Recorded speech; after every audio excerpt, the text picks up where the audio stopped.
Pada slide ini, kita masuk ke contoh kasus nyata di Indonesia, yaitu klasifikasi provinsi berdasarkan kategori kemiskinan tinggi atau tidak tinggi. Tujuannya adalah menunjukkan bagaimana konsep machine learning dapat digunakan untuk membantu analisis pembangunan. Model klasifikasi dapat memanfaatkan beberapa indikator penting sebagai fitur.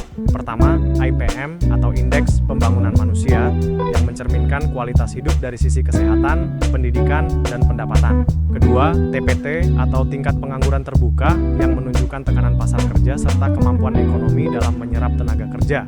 Ketiga, Gini ratio yang menggambarkan tingkat ketimpangan distribusi pendapatan. Selain itu, penetrasi internet juga penting karena akses digital berkaitan dengan peluang ekonomi dan inklusi keuangan. Terakhir, tingkat urbanisasi dapat mencerminkan akses terhadap layanan, infrastruktur, dan peluang ekonomi di suatu wilayah.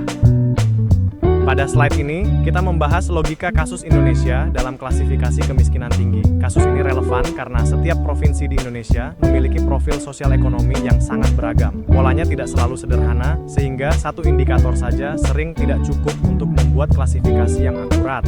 Misalnya, Aceh memiliki IPM yang relatif mirip dengan Sumatera Utara, tetapi tingkat kemiskinannya jauh lebih tinggi.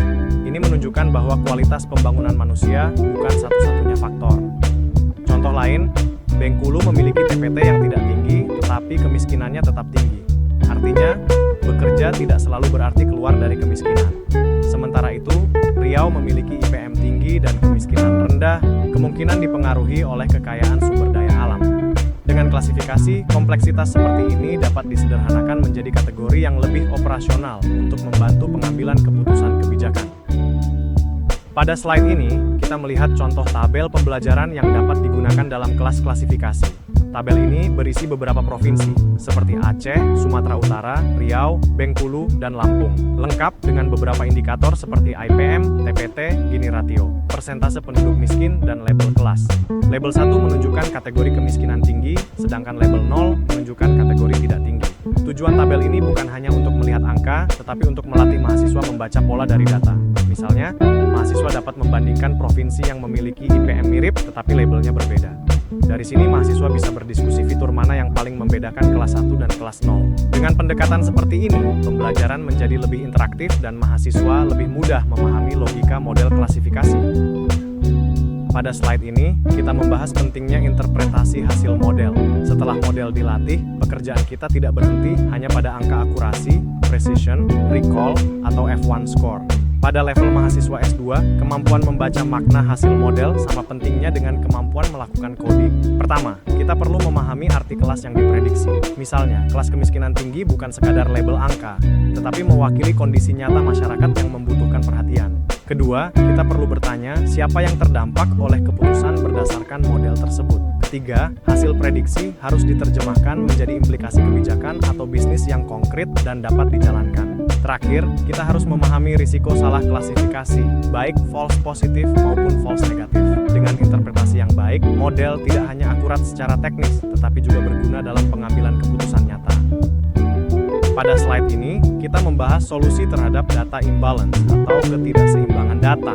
Data imbalance terjadi ketika jumlah data pada satu kelas jauh lebih banyak dibandingkan kelas lainnya. Misalnya, dalam kasus fraud detection, transaksi normal biasanya jauh lebih banyak daripada transaksi fraud. Jika dibiarkan, model bisa cenderung memihak kelas mayoritas dan mengabaikan kelas minoritas yang justru penting. Ada beberapa solusi yang dapat digunakan. Pertama, oversampling, yaitu menambah jumlah sampel pada kelas minoritas, misalnya dengan teknik SOT.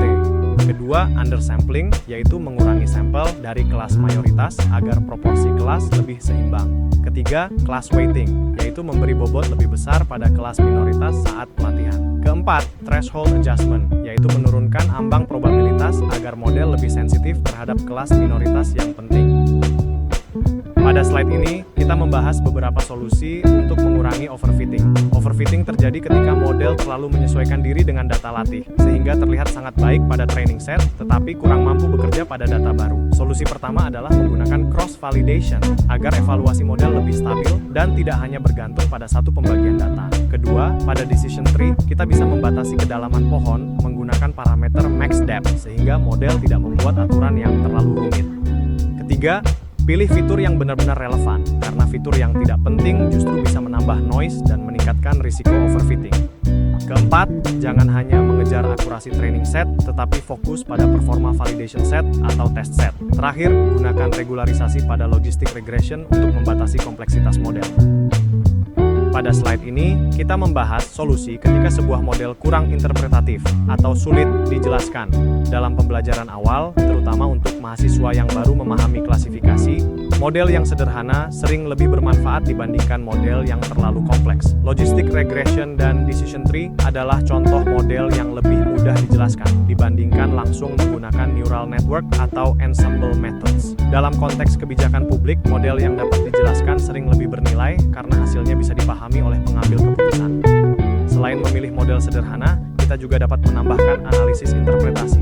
Misalnya, menampilkan feature importance untuk melihat variabel yang paling berpengaruh, menggunakan visualisasi decision tree untuk menjelaskan aturan model, serta menyajikan confusion matrix untuk memahami jenis kesalahan. Untuk model kompleks, shape values dapat diperkenalkan pada materi lanjutan. Pada slide ini, kita membahas relevansi classification dalam blockchain analytics. Dalam konteks blockchain, classification dapat digunakan untuk berbagai aplikasi yang sangat penting, terutama karena aktivitas on-chain menghasilkan data transaksi yang besar dan kompleks. Salah satu contohnya adalah deteksi wallet mencurigakan. Model klasifikasi dapat membantu mengenali alamat wallet berdasarkan pola transaksi, sehingga aktivitas ilegal atau mencurigakan dapat lebih cepat diidentifikasi. Contoh lainnya adalah membedakan transaksi normal dan anomali, misalnya transaksi yang berpotensi terkait pencucian uang atau manipulasi pasar. Classification juga dapat digunakan untuk mengidentifikasi akun bot, yaitu akun yang dioperasikan otomatis, berbeda dari pengguna manusia yang sah. Selain itu, model klasifikasi dapat membantu memetakan aktivitas berisiko berdasarkan tingkat risikonya. Dengan demikian, classification sangat relevan untuk compliance, regulasi, dan keamanan ekosistem blockchain. Pada slide ini, kita membahas relevansi classification dalam bidang artificial intelligence atau AI. Classification merupakan fondasi dari banyak aplikasi AI yang sudah sering kita temui dalam kehidupan sehari-hari. Contohnya adalah image classification, yaitu kemampuan sistem mengenali objek, wajah, atau bahkan kondisi medis dari gambar. Ini menjadi dasar penting dalam computer vision modern. Contoh berikutnya adalah speech recognition, yaitu proses mengklasifikasikan sinyal suara menjadi kata-kata atau perintah, seperti pada asisten virtual Siri dan Google Assistant. Classification juga digunakan dalam sentiment analysis, yaitu mengelompokkan teks ulasan atau komentar menjadi positif, negatif, atau netral. Di bidang kesehatan, classification membantu medical diagnosis berdasarkan gejala atau hasil pemeriksaan. Jadi, sebelum mempelajari model AI yang lebih canggih seperti deep learning dan transformer, mahasiswa perlu memahami classification sebagai fondasi utamanya.